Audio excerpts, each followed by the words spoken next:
أهلين حبايبي، كيفكم؟ إن شاء الله طيبين. اليوم هعمل إدام هندي بطريقتي، سهل وبسيط. طبعا هنا زبدة وتوم وقرفة وهيل ورق الغار، بس حينشال هذه البهارات بعد كده، بس أنا أبغى النكهة. منقوع الزعفران اللي هو بموية الكادي، وزعفران وبودرة الزعفران، نغطيه لمدة نص ساعة أو ساعة قبل الطبخة. أضفت الدجاج طبعا مغسل ونظيف، طبعا حبة دجاجة، ممكن صدور دجاج زي ما أنا عاملة، أو لحم أو روبيان حسب ما انتوا حابين.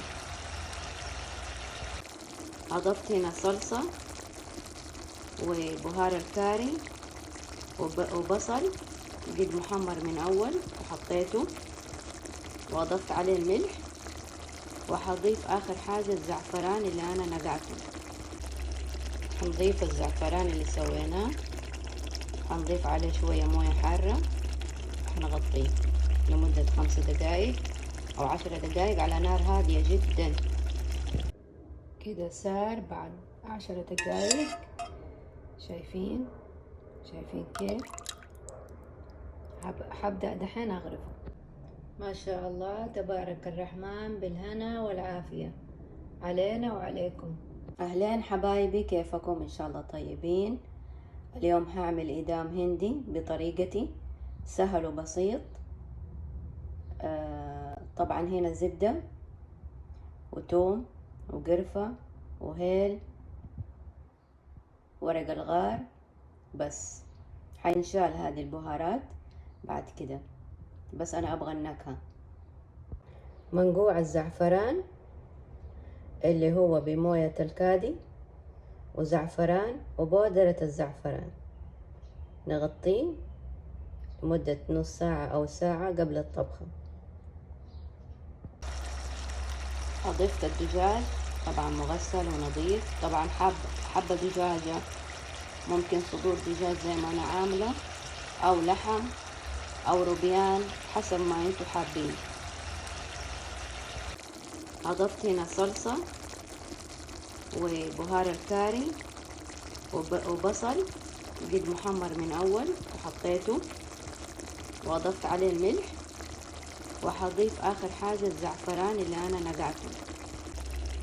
هنضيف الزعفران اللي سويناه، هنضيف عليه شوية موية حارة، هنغطيه لمدة 5 دقايق أو 10 دقايق على نار هادية جدا. كده صار بعد 10 دقايق، شايفين كيف؟ حبدأ دحين أغرفه. ما شاء الله تبارك الرحمن، بالهنا والعافية علينا وعليكم. أهلين حبايبي، كيفكم؟ إن شاء الله طيبين. اليوم هعمل إدام هندي بطريقتي، سهل وبسيط. طبعا هنا زبدة وتوم وقرفة وهيل ورق الغار، بس حينشال هذه البهارات بعد كده، بس أنا أبغى النكهة. منقوع الزعفران اللي هو بموية الكادي، وزعفران وبودرة الزعفران، نغطيه لمدة نص ساعة أو ساعة قبل الطبخة. أضفت الدجاج طبعا مغسل ونظيف، طبعا حبة دجاجة، ممكن صدور دجاج زي ما أنا عاملة، أو لحم أو روبيان حسب ما انتوا حابين.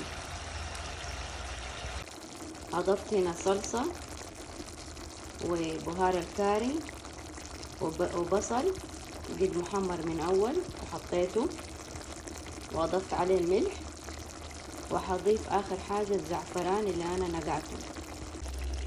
هنضيف الزعفران اللي سويناه، هنضيف عليه شوية موية حارة، هنغطيه لمدة 5 دقايق أو 10 دقايق على نار هادية جدا.